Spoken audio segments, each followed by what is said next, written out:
പിതാവിൻ്റെ കൂടെ സ്വന്തം മകനെ പോലെ എന്നെ കൊണ്ട് നടക്കുകയും ഇത് പരിശുദ്ധി അമ്മ നമ്മളെ സഹായിക്കുവാനായിട്ട് പറഞ്ഞയച്ച കാവൽമാലാകമാരാണ് അവർ. അല്ലായിരുന്നുവെങ്കിൽ നമ്മൾ ഈ പുഴയിൽ മുങ്ങിച്ചത്തേനെയായിരുന്നു എന്ന് പറഞ്ഞു. പക്ഷേ പിതാവ് എൻ്റെ തലയിൽ നോക്കിച്ചിട്ട് പിതാവ് പറഞ്ഞു, ഇനി അതുണ്ടാകുകയല്ല എന്നും പറഞ്ഞുകൊണ്ട് എൻ്റെ തലയിൽ കൈകൊണ്ട് ഒരു കൊട്ടുകൊട്ടി. ഇന്ന് ഞാൻ തിരിഞ്ഞു നോക്കുമ്പോൾ ആ നിമിഷം മുതൽ ഈ നിമിഷം വരെ എനിക്ക് ആ രോഗം പിന്നെ ഉണ്ടായിട്ടില്ല. ആ പിതാവിൻ്റെ കൂടെ 17 വർഷക്കാലം യാത്ര ചെയ്യുവാനും അൾത്താരയിൽ ശുശ്രൂഷ ചെയ്യുവാനും ദൈവം എന്നെ അനുവദിച്ചു. ജനങ്ങൾ കഷ്ടത അനുഭവിച്ചിട്ടിരുന്ന കാലഘട്ടത്തിൽ പിതാവ് പലപ്പോഴും പറയും, നമ്മൾ അധികം കറികളൊന്നും വെക്കരുത്, ഒരു കറി മാത്രം മതി എന്നുള്ളതായിരുന്നു പിതാവിൻ്റെ പോളിസി.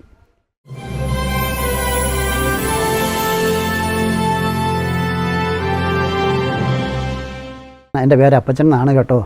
ഞാൻ അഭിമന്യ വള്ളപ്പള്ളി പിതാവിൻ്റെ കൂടെ 17 വർഷക്കാലം, ഔദ്യോഗികമായിട്ട് 17 വർഷക്കാലം പിതാവിൻ്റെ കൂടെ ഞാൻ യാത്ര ചെയ്തു. പിതാവിന് വിശ്രമ കാലഘട്ടങ്ങളിലും പിതാവിൻ്റെ കൂടെ ഉണ്ടായിരുന്നുവെങ്കിലും 17 വർഷക്കാലം ഒപ്പം പിതാവിൻ്റെ കൂടെ ഞാനുണ്ടായിരുന്നു.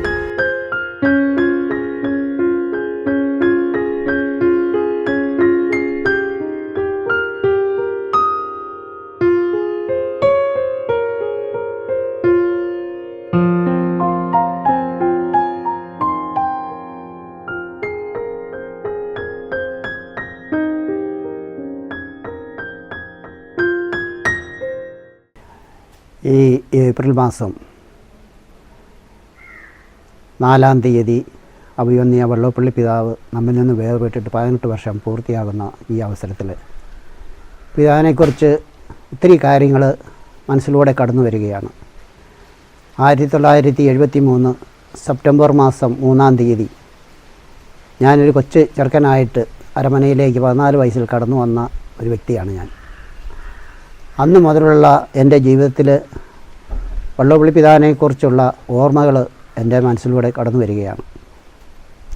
പിതാവിൻ്റെ കൂടെ സ്വന്തം മകനെ പോലെ എന്നെ കൊണ്ട് നടക്കുകയും ആ പിതാവിൻ്റെ കൂടെ 17 വർഷക്കാലം യാത്ര ചെയ്യുവാനും അൾത്താരയിൽ ശുശ്രൂഷ ചെയ്യുവാനും ദൈവം എന്നെ അനുവദിച്ചു. അത് എൻ്റെ ജീവിതത്തിലെ ഏറ്റവും വലിയ ഒരു നിധിയായിരുന്നു. കാരണം അപ്പസ്തോലന്മാരുടെ പിൻഗാമിയായി ദൈവം തിരഞ്ഞെടുക്കപ്പെട്ട അഭിമന്യ പിതാവിൻ്റെ കൂടെയുള്ള യാത്രകൾ ഓർക്കുമ്പോൾ ഒത്തിരി കാര്യങ്ങൾ മനസ്സിലൂടെ കടന്നു വരികയാണ്. പാലങ്ങളോ യാതൊന്നും ഇല്ലാതിരുന്നൊരു കാലഘട്ടത്തിൽ, റോഡ് സൗകര്യങ്ങളോ ഒന്നും ഇല്ലാതിരുന്നൊരു കാലഘട്ടത്തിൽ പലകളിലും യാത്ര ചെയ്യുന്നത് പുഴയിലൂടെ കടന്നുകൊണ്ടായിരുന്നു. ഒരിക്കൽ നടന്ന ഒരു സംഭവം മാത്രം ഞാനിവിടെ വിവരിക്കുകയാണ്. ഒരു ചെടിക്കുളം എന്ന് പറയുന്ന ദേവാലയത്തിൽ പോയി രാത്രിയിലെ പിള്ളേരുടെ സൺഡേ സ്കൂൾ വാർഷികവും എല്ലാം കഴിഞ്ഞ് തിരിച്ചു പോരുന്ന സമയത്ത് രാത്രി 11 മണി സമയമായി. ഞങ്ങൾ വണ്ടിയിൽ തിരിച്ചു പോരുകയാണ്. തിരിച്ചു പോരുന്ന സമയത്ത് പുഴയുടെ വക്കത്തെത്തി കഴിഞ്ഞപ്പോൾ ഒരു സംശയം, രാവിലെ വന്നത് ഈ വഴിയാണോ എന്നൊരു സംശയം വന്നു. അപ്പോൾ പിതാവ് ചോദിച്ചു, എന്താ സംശയിക്കും? ഞാൻ പറഞ്ഞു, നമ്മൾ ഇതിലെയാണോ വന്നതെന്നൊരു സംശയം വന്നു. പിതാവ് പറഞ്ഞു, നമ്മൾ ഇതിലെ തന്നെയാണ് വന്നത്, ഇതിലെ തന്നെ പോയി, ഇനി ധൈര്യമായിട്ട് വണ്ടി എടുത്തോളാൻ പറഞ്ഞു. പഴയ ജീപ്പായതുകൊണ്ട് ഞാൻ ഗിയറിലിട്ട് വണ്ടി മുന്നോട്ടേക്ക് എടുത്തു. കുറേ കഴിഞ്ഞപ്പോൾ വണ്ടി വെള്ളത്തിൽ താഴുന്നതുപോലെ എനിക്ക് അനുഭവപ്പെട്ടു. ഞാൻ പിതാവിനോട് പറഞ്ഞു, പിതാവേ ഇത് വഴി ഇതാണോ എന്നൊരു സംശയമുണ്ടെന്ന് പറഞ്ഞു. പിതാവ് വീണ്ടും പറഞ്ഞു, ഇതിലെ തന്നെയാണ് വന്നത്, ധൈര്യമായിട്ട് മുന്നോട്ടെടുത്താൻ പറഞ്ഞു. പക്ഷേ ഞങ്ങൾ ആ സമയം ജപമാല ഞങ്ങൾ ചൊല്ലിക്കൊണ്ടിരിക്കുകയായിരുന്നു. വണ്ടി വെള്ളത്തിലേക്ക് കുറച്ചുകൂടി കഴിഞ്ഞപ്പോഴത്തേക്കും വണ്ടിക്കകത്ത് വെള്ളം കയറാനായിട്ട് തുടങ്ങി. ഉടനെ പുറകിൽ നിന്ന് 2 പേര് വിളിച്ചു പറയുന്നു, അതിലെ കടക്കരുത്, അത് വലിയൊരു കയമാണ്, വണ്ടി പുറകോട്ടെടുക്കാൻ പറയുന്നു. ഉടനെ ഗിയറിലിട്ടതുകൊണ്ട് പെട്ടെന്ന് വണ്ടി ഗിയറിലിട്ട് വേഗം വണ്ടി പുറകോട്ടേക്ക് എടുക്കുകയുണ്ടായി. ഈ സമയം ഞങ്ങൾ പോകുന്ന വഴിക്ക് ഈ പറയുന്ന മനുഷ്യരെ ആരെയും ഞങ്ങൾ കണ്ടില്ല. 2 വശവും വലിയ വനങ്ങളാണ്. ഈ മനുഷ്യരടുത്ത് വന്ന് പറഞ്ഞു, ഞങ്ങൾ മുമ്പിൽ കൂടി നടക്കാം, ഞങ്ങളുടെ പുറകെ വണ്ടി എടുത്ത് പോന്നാൽ മതി എന്ന് പറഞ്ഞു. ഞങ്ങളങ്ങനെ വണ്ടി പുറകോട്ടേക്ക് എടുത്തു. ഇവർ വണ്ടിയുടെ മുമ്പിൽ നടന്നു. വണ്ടി ചെരിച്ചെടുക്കണമായിരുന്നു. ആ മുമ്പിൽ കൂടി നടന്ന് താഴെ കൂടെ കടന്ന് ഞങ്ങൾ പുഴയ്ക്ക് അക്കരെ കയറി. പിതാവ് ചോദിച്ചു, നിങ്ങളൊരു പണി ചെയ്യുക, നിങ്ങൾ എവിടുന്നാണ് വരുന്നത്? ഞങ്ങൾ ഇങ്ങനെ വഴിപോക്കരാണെന്ന് അവർ പറഞ്ഞു. അപ്പോൾ നിങ്ങളും കൂടെ വണ്ടിയിൽ കയറിക്കോളാൻ പറഞ്ഞു. അവരെയും കൂടെ വണ്ടിയിൽ കയറ്റി ഞങ്ങൾ പോകുന്ന വഴിക്ക് പിതാവ് പറഞ്ഞു, ഞങ്ങൾ ഒരു പ്രാർത്ഥന ചൊല്ലുകയാണ്. അപ്പോൾ നിങ്ങൾ ഇറങ്ങേണ്ട സമയമാകുമ്പം പറഞ്ഞാൽ മതി, ഞങ്ങളവിടെ ഇറക്കിയേക്കാം എന്ന് പറഞ്ഞു. അങ്ങനെ ഞങ്ങൾ ഈ വണ്ടിയിൽ ഇവരെയും കയറ്റി ഞങ്ങൾ പോവുകയാണ്. ഇവരിറങ്ങേണ്ട സമയമായപ്പോൾ ഇവർ പറഞ്ഞു ഇവിടെ നിർത്തിയാൽ മതി, ഞങ്ങളിവിടെ ഇറങ്ങിക്കോളാം എന്ന് പറഞ്ഞു. അങ്ങനെ വണ്ടി അവിടെ നിർത്തി. ഈ 2 പേര് അവിടെ നിന്നും ഇറങ്ങി മറിഞ്ഞു. ഇവരെവിടെ നിന്ന് വന്നു എന്നോ ആരാണെന്നോ ആർക്കും ഒരു ഇതുമില്ല. അവസാനം ജപമാല എഴുതി കഴിഞ്ഞ ശേഷം പിതാവ് പറഞ്ഞു, ഇത് പരിശുദ്ധി അമ്മ നമ്മളെ സഹായിക്കുവാനായിട്ട് പറഞ്ഞയച്ച കാവൽമാലാകമാരാണ് അവർ, അല്ലായിരുന്നുവെങ്കിൽ നമ്മൾ ഈ പുഴയിൽ മുങ്ങിച്ചത്തേനെയായിരുന്നു എന്ന് പറഞ്ഞു. ഇങ്ങനെയുള്ള പല അവസരങ്ങളിലും പരിശുദ്ധി അമ്മയും ഔസേപ്പിതാവും പിതാവിനെ വളരെയധികം സഹായിച്ചിട്ടുണ്ട് എന്നുള്ളതാണ് ഈ അവസരത്തിൽ പറയാനുള്ളത്. കാരണം മലമ്പനി പിടിച്ച് ജനങ്ങൾ കിടന്ന് കഷ്ടപ്പെടുന്ന ഈ അവസരത്തിൽ അന്ന് ഇവിടെയുള്ള വൈദികരൊന്നും ആയിരുന്നില്ല. പാലായിൽ നിന്നും ഒക്കെ ചങ്ങനാശ്ശേരിയിൽ നിന്നും വന്ന വൈദികരായിരുന്നു അധികവും ഇവിടെ ഉണ്ടായിരുന്നവർ. അവരൊക്കെ സ്വന്തം അപ്പനെയും അമ്മയെയും സൗകര്യങ്ങളെയും വിട്ട് ഈ മലബാറിൽ വന്ന് ഒരു സൗകര്യമില്ലാതെ താമസിക്കുന്ന കാണുമ്പോൾ പിതാവ് പലപ്പോഴും കരയാറുണ്ട്. പിതാവ് പറയുന്ന ഒരു ഇതായിരുന്നു, ഒരു നേരത്തെ മര്യാദയ്ക്കുള്ളൊരു ഭക്ഷണം പോലും കഴിക്കാൻ ഈ അച്ഛന്മാർക്ക് സാധിക്കുന്നില്ലല്ലോ എന്നും പറഞ്ഞായിരുന്നു പിതാവ് കരയുന്നത്. അത്ര പോലും വൈദികരെ സ്നേഹിച്ച് കുടിയേറ്റ മക്കളെ അതുപോലെ സ്നേഹിച്ച ഒരു പിതാവായിരുന്നു നമ്മുടെ വള്ളോപ്പള്ളി പിതാവ്. ഇന്ന് പിതാവ് നമ്മളെയൊക്കെ വിട്ടുപോയെങ്കിലും പിതാവിൻ്റെ ഓർമ്മ നമ്മുടെയൊക്കെ മനസ്സുകളിൽ ഇന്നും തെങ്ങി നിറയുകയാണ്. ഒരിക്കലേ പിതാവ് രാവിലെ ഇറങ്ങി വരുമ്പോൾ രാവിലെ വെളുപ്പിനുള്ള 5 മണിക്കത്തെ യാത്രയ്ക്ക് പിതാവ് ഇറങ്ങി വരുമ്പോൾ പിതാവിൻ്റെ കഴുത്തിൽ മഫ്ളർ ചുറ്റി ആണ് പിതാവ് ഇറങ്ങി വന്നത്. അപ്പോൾ ഞാനൊന്ന് തണുത്ത് വിറച്ച് മുറ്റത്ത് നിൽക്കുകയായിരുന്നു. വണ്ടിയൊക്കെ കയറാണ്ട് നിൽക്കുന്ന സമയത്ത് പിതാവ് പറഞ്ഞ് കഴുത്തലൊന്നും കിട്ടാനില്ലേന്ന് ചോദിച്ചു. ഞാൻ പറഞ്ഞു, ഒന്നുമില്ല പിതാവ്, ഇത് വേണ്ട, ഇത് മതി, കുഴപ്പമൊന്നുമില്ലാന്ന് എന്ന് പറഞ്ഞു. പക്ഷേ എങ്കിലും പിതാവിൻ്റെ കഴുത്തിൽ ചുറ്റിയിരുന്ന മഫ്ളർ എടുത്ത് എനിക്ക് ചുറ്റുവാനായിട്ട് പിതാവ് തരികയുണ്ടായി. അത് ഞാൻ കഴുത്തെ ചുറ്റി പിതാവ് പോയിട്ട് മുറിയിൽ പോയിട്ട് വേറെ ഒരെണ്ണം എടുത്ത് പിതാവ് കൊണ്ടുവന്ന് പിതാവ് അത് കഴുത്തിൽ ചുറ്റി ഞങ്ങളെ യാത്ര ചെയ്യുകയായിരുന്നു. ഒരു പിതാവ് ഒരു മകനോടെന്ന പോലെയുള്ള കരുതൽ, അതായിരുന്നു വള്ളോപ്പള്ളി പിതാവിൻ്റെ കൂടെയുള്ള ജീവിതം. പിന്നെ പല പ്രാവശ്യവും പിതാവ് ഇതുപോലെ തന്നെ രാത്രിയിൽ അവിടെ കിടക്കുന്ന സമയങ്ങളിൽ കുളിക്കുന്ന സമയത്ത് പിതാവ് പകുതി ചൂടുവെള്ളത്തിൽ കുളിച്ച ശേഷം പിതാവ് പകുതി വെള്ളം പിതാവ് മാറ്റി വെക്കുമായിരുന്നു. കാരണം എനിക്ക് കുളിക്കുവാനായിട്ട്. പിതാവിൻ്റെ ആ കരുതൽ എത്ര പറഞ്ഞാലും നമുക്ക് മതിയാവുകയില്ല. ഇന്ന് പിതാവിനെ സംബന്ധിച്ച് പിതാവ് നമ്മിൽ നിന്ന് വേർപിരിഞ്ഞു പോയെങ്കിലും ഒത്തിരി അത്ഭുതങ്ങൾ പിതാവ് വഴി ഇന്ന് നടക്കുന്നുണ്ട്. കുടിയേറ്റ മക്കൾ എന്ത് കാര്യം ചോദിച്ചാലും വന്യപിതാവ് സ്വർഗത്തിലിരുന്നു കൊണ്ട് അവിടുന്ന് കുടിയേറ്റക്കാരുടെ പരാതികളും അവരുടെ സങ്കടങ്ങളും എല്ലാം പിതാവ് കേൾക്കുന്നു എന്നുള്ളതാണ്. പിതാവിൻ്റെ വാസ്തവം പറഞ്ഞു കഴിഞ്ഞെന്നാൽ പിതാവ് ജീവിതത്തിൽ പിതാവ് എന്നും കതറായിരുന്നു ധരിച്ചുകൊണ്ടിരുന്നത്.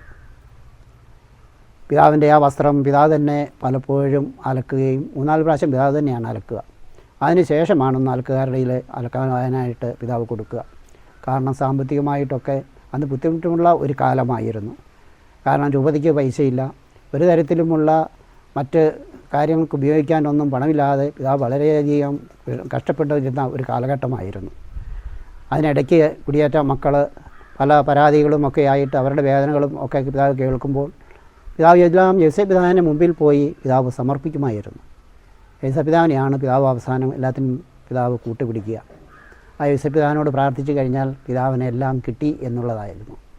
ഇന്ന് രൂപതയുടെ വളർച്ചയ്ക്ക് മുഴുവനും കാരണം പിതാവിൻ്റെ ആ നല്ല മധ്യസ്ഥനായ ഔസേപ്പിതാവിൻ്റെ എല്ലാ സഹായങ്ങളുമാണ് ഇന്ന് തലശ്ശേരി രൂപതയെ വളർത്തിയത്. ഈ അവസരത്തിൽ ഒരു സംഭവം മനസ്സിൽ വരികയാണ്.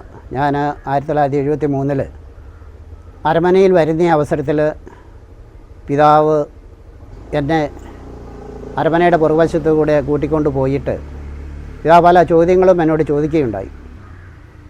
ആ അവസരത്തിൽ പിതാവ് എല്ലാം കഴിഞ്ഞ അവസരത്തിൽ പിതാവിനോട് ചോദിച്ചു, നിനക്ക് എന്തെങ്കിലും അസുഖം വല്ലതും ഉണ്ടോ എന്ന് പിതാവിനോട് ചോദിക്കുകയുണ്ടായി. ആ അവസരത്തിൽ എനിക്ക് ഒരസുഖം എന്ന് പറയുന്നത് എൻ്റെ മൂക്കിനകത്തൊരു നീർക്കെട്ട് വരിക എന്നുള്ളതാണ്. അത് മൂക്കിനകത്തൊരു കുരു വരും. വലിയൊരു കുരു വന്നു കഴിഞ്ഞാൽ അവിടെ തിങ്ങിയിരിക്കും. മൂക്കയിൽ തൊടുവാൻ പോലും സാധിക്കുമായിരുന്നില്ല. അന്ന് അരമനയിൽ വന്നപ്പോഴും കൃത്യം ആ സമയത്ത് അതുണ്ടായിരുന്നു. അപ്പോൾ പിതാവ് ചോദിച്ചു കഴിഞ്ഞപ്പോൾ ഞാൻ പിതാവിനോട് പറഞ്ഞു, എനിക്ക് വേറെ അസുഖങ്ങളൊന്നുമില്ല, ഇങ്ങനെ ഒരു അസുഖമുണ്ട്, മൂക്കിനകത്ത് ഇടയ്ക്ക് ഇങ്ങനെ ഒരു കുരു വരും, ആ കുരു വന്നു കഴിഞ്ഞാൽ എനിക്ക് മൂക്കെ തൊടാൻ പോലും പറ്റുന്നില്ല, ഇപ്പോഴും ഇതുണ്ട് എന്ന് പറഞ്ഞ് പിതാവിനെ ഞാൻ കാണിച്ചു കൊടുത്തു. പക്ഷേ പിതാവ് എൻ്റെ തലയിൽ നോക്കിച്ചിട്ട് പിതാവ് പറഞ്ഞു, ഇനി അതുണ്ടാകുകയല്ല എന്നും പറഞ്ഞുകൊണ്ട് എൻ്റെ തലയിൽ കൈകൊണ്ട് ഒരു കൊട്ടുകൊട്ടി. ഇന്ന് ഞാൻ തിരിഞ്ഞു നോക്കുമ്പോൾ ആ നിമിഷം മുതൽ ഈ നിമിഷം വരെ എനിക്ക് ആ രോഗം പിന്നെ ഉണ്ടായിട്ടില്ല. ദൈവം തിരഞ്ഞെടുത്ത ആ അപ്പസ്തോലൻ തീർച്ചയായിട്ടും മലബാറിലെ വലിയൊരു പ്രവാചകനായിരുന്നു എന്നുള്ളതായിരുന്നു. ആദ്യകാലങ്ങളിൽ അരമനയിലെ ഈ പഞ്ഞം എന്ന് പറഞ്ഞു കഴിഞ്ഞാൽ ഭക്ഷണ സാധനങ്ങളൊക്കെ വളരെ ദാരിദ്ര്യമുള്ള ഒരു കാലഘട്ടമായിരുന്നു. ജനങ്ങൾ കഷ്ടത അനുഭവിച്ചിട്ടിരുന്ന കാലഘട്ടത്തിൽ പിതാവ് പലപ്പോഴും പറയും, നമ്മൾ അധികം കറികളൊന്നും വെക്കരുത്, ഒരു കറി മാത്രം മതി എന്നുള്ളതായിരുന്നു പിതാവിൻ്റെ പോളിസി. അവസാനം പിതാവ് പറയും, നമുക്കൊരു പഞ്ചസാര, രാവിലത്തെ കാപ്പിക്കൊന്നും പഞ്ചസാര ഉപയോഗിക്കേണ്ട, കാരണം നമ്മുടെ ജനം ഒരു നേരത്തെ ആഹാരത്തിന് പോലും കിടന്ന് കഷ്ടപ്പെടുന്ന അവസരമാണ്, അതുകൊണ്ട് നമുക്ക് പഞ്ചസാര ഉപയോഗിക്കേണ്ട എന്നും പറഞ്ഞുകൊണ്ട് പഞ്ചസാര കുറേ നാളത്തേക്ക് നമുക്ക് ഇല്ലാതെയാക്കി. അങ്ങനെയൊക്കെ കഷ്ടപ്പെട്ട് ജീവിച്ച് പോന്ന ഒരു അവസരത്തിലൂടെയാണ് നമ്മുടെ ഇന്ന് മലബാർ കുടിയേറ്റം ഇന്ന് നടന്നുകൊണ്ടിരുന്നത്. ഇന്ന് നമ്മളെവിടെ തിരിഞ്ഞു കഴിഞ്ഞാലും വലിയ വലിയ വീടുകളും വലിയ വലിയ പള്ളികളും ഒക്കെ കാണുമ്പോൾ അതിൻ്റെ പുറകിലുള്ള ആദ്യകാലത്തെ കുടിയേറ്റക്കാരുടെ ആ കഷ്ടപ്പാടുകൾ നമ്മളൊന്ന് ചിന്തിച്ച് നോക്കുവാനായിട്ട് സാധിക്കും. പിതാവ് മൺമറഞ്ഞിട്ട് 18 വർഷം പൂർത്തിയായി. പിതാവ് വഴി ഒത്തിരി അത്ഭുതങ്ങളും എല്ലാം നടക്കുന്ന ഈ അവസരത്തിൽ ഒരു കാര്യം മാത്രം പറയാനായിട്ട് ഞാൻ ആഗ്രഹിക്കുകയാണ്. പിതാവ് മരിച്ച ആ ദിവസം അന്ന് രാത്രിയിൽ ഒരു സിസ്റ്ററിനുണ്ടായ ഒരു അനുഭവമാണ് ഞാനിവിടെ പങ്കുവെക്കുന്നത്. ആ സിസ്റ്റർ രോഗാവസ്ഥയിൽ കിടക്കുന്ന അവസരം 2 കാലും വ്രണമായിട്ട് പഴുത്ത് സിസ്റ്ററിൻ്റെ കട്ടിലിൽ നിന്ന് ഏൽക്കാൻ പോലും സാധിക്കാതെ കിടക്കുന്ന ഒരു അവസരമായിരുന്നു. ആ അവസരത്തിലാണ് പിതാവ് മരിച്ച വിവരം സിസ്റ്റർ അറിയുന്നത്. സിസ്റ്റർ ആ കട്ടിലിൽ കിടന്നും കൊണ്ട് നിലവിളിച്ചു, എൻ്റെ പിതാവ് ഞങ്ങളെ വിട്ടുപോയി, ആ പിതാവിൻ്റെ മുഖം എനിക്കൊരു നോക്ക് കാണുവാൻ സാധിക്കുന്നില്ലല്ലോ എന്നും പറഞ്ഞുകൊണ്ട് ഈ സിസ്റ്റർ രാത്രിയിൽ കട്ടിൽ കിടന്നുകൊണ്ട് കരയുകയാണ്. കരഞ്ഞ് അവസാനം സിസ്റ്റർ ഉറങ്ങിപ്പോയി. ആ ഉറക്കത്തിൽ സിസ്റ്റർ പിതാവിനെ സ്വപ്നം കാണുകയാണ്. പിതാവിനെ സ്വപ്നം കാണുന്നത് സിസ്റ്റർ കത്തീഡ്രൽ പള്ളിയുടെ ആനവാതിക്കൽ ചെല്ലുമ്പോൾ പിതാവ് ബലിപീഠത്തിന് മുമ്പിൽ മുട്ടുകുത്തി പ്രാർത്ഥിക്കുന്നതായിട്ടാണ് സിസ്റ്റർ കാണുന്നത്. സിസ്റ്ററെ പെട്ടെന്ന് കണ്ണു തുറന്നു നോക്കുമ്പോൾ അത് സ്വപ്നമായിരുന്നു. നേരം വെളുത്ത് സിസ്റ്റർ പയ്യെ കട്ടിൽ നിന്ന് എഴുന്നേറ്റ് കാലിൽ നോക്കുമ്പോൾ ആ കാല് പരിപൂർണമായിട്ടും സൗഖ്യപ്പെട്ടിരിക്കുന്നു. കാല് പഴയ നിലയിൽ, കാലിൻ്റെ വ്രണങ്ങളെല്ലാം ഉണങ്ങി കാല് സുഖപ്പെട്ടിരിക്കുന്നു. സിസ്റ്റർ ഉടനെ കട്ടിൽ നിന്നും ചാടി എഴുന്നേറ്റു. നിലത്ത് കാല് കുത്തിയപ്പോൾ സിസ്റ്ററിന് ഒരു കുഴപ്പവുമില്ല, കാല് നടക്കുന്നതിന് ഒരു പ്രയാസവുമില്ല. ഉടനെ തന്നെ സിസ്റ്റർ വാഷ് ചെയ്ത് സിസ്റ്റർ കത്തീഡ്രൽ പള്ളിയിൽ പിതാവിൻ്റെ ശവമഞ്ചത്തിൻ്റെ അടുക്കിലേക്ക്, മൃതശരീരത്തിൻ്റെ അടുക്കിലേക്ക് വന്ന് പിതാവിൻ്റെ അടുക്കൽ വന്ന് നിലവിളിച്ചുകൊണ്ട് പിതാവിനോട് നന്ദി പറയുകയുണ്ടായി. ഇങ്ങനെ ഒത്തിരി അനുഭവങ്ങൾ ഇപ്പോൾ നടക്കുന്നുണ്ട്. കുടിയേറ്റ മക്കൾ എന്ത് ചോദിച്ചെന്നാലും പിതാവ് ദൈവത്തിൻ്റെ പക്കൽ നിന്ന് മേടിച്ചു തരുമെന്നുള്ളത് യാതൊരു സംശയവുമില്ല. ഇന്ന് എനിക്കുണ്ടായിരിക്കുന്ന എല്ലാ നേട്ടങ്ങളും അഭിമന്യ വള്ളോപ്പള്ളി പിതാവിൻ്റെ കരുതലാണ്.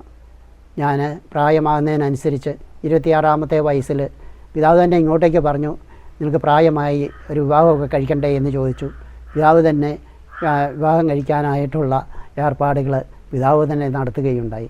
അതിനനുസരിച്ച് പിന്നെ കത്തീഡ്രൽ പള്ളി ദേവാലയത്തിൽ വെച്ച് വിവാഹം നടത്തുകയും പിതാവ് ആശീർവദിക്കുകയും വളരെ വിപുലമായ രീതിയിൽ 10-40 അച്ഛന്മാരെല്ലാം കൂടി പങ്കെടുത്തുകൊണ്ട് ഒരു മനുഷ്യന് കിട്ടാത്ത ഏറ്റവും വലിയ ഭാഗ്യമാണ് ദൈവം എനിക്ക് നൽകിയത്. അതുവഴി ഞങ്ങൾക്ക് 2 മക്കളെ ദൈവം ഞങ്ങൾക്ക് നൽകി. ആ മക്കൾ ഇന്ന് ഒരാൾ എറണാകുളത്തും മോള് കോഴിക്കോടുമായിട്ട് ജോലി ചെയ്യുന്നു. എന്നെ കൈപിടിച്ച് നടത്തുവാൻ അഭിമന്യ പിതാവിൻ്റെ ആ മധ്യസ്ഥതയിൽ എനിക്ക് കിട്ടിയതാണ് എന്ന് തന്നെ എനിക്ക് പൂർണ്ണമായ വിശ്വാസമുണ്ട്. പിതാവിൻ്റെ മരണം ഇപ്പോഴും എനിക്കത് വിശ്വസിക്കാൻ സാധിക്കുകയില്ലായിരുന്നു. പിതാവ് മരണവിവരം അറിഞ്ഞ് ഞാൻ വീട്ടിൽ നിന്നും ഓടി ആശുപത്രിയിൽ ചെല്ലുമ്പോൾ പിതാവ് അപകടാവസ്ഥയിലായി. ഞാൻ പിതാവിനെ വിളിച്ചു, പിതാവേ എന്ന് വിളിച്ചുവെങ്കിലും പിതാവ് കണ്ണ് തുറന്നില്ല. അല്പസമയം കഴിഞ്ഞപ്പോഴത്തേക്കും പിതാവ് സ്വർഗീയഭവനത്തിലേക്ക് യാത്രയായി. ആ വേർപാട് ഇന്നും നമുക്കത് ചിന്തിക്കുവാനായിട്ട് സാധിക്കില്ല. എങ്കിലും ഇന്നും കുടിയേറ്റ മക്കളുടെ കൂടെ പിതാവ് ഉണ്ട് എന്നുള്ള അവരുടെ വിഷമങ്ങളിലെല്ലാം പിതാവ് അവരുടെ ഒപ്പമുണ്ട്, അവരുടെ കൂടെയുണ്ട് എന്നും പിതാവ് സ്വർഗത്തിൽ ഇരുന്നുകൊണ്ട് തൻ്റെ കുടിയേറ്റ മക്കളെ നോക്കി കണ്ട് സന്തോഷിക്കുന്നുണ്ട്. റോസപുഷ്പങ്ങൾ അവിടെ ഇരുന്നുകൊണ്ട് വിതറി മക്കളെ അനുഗ്രഹിക്കുന്നു.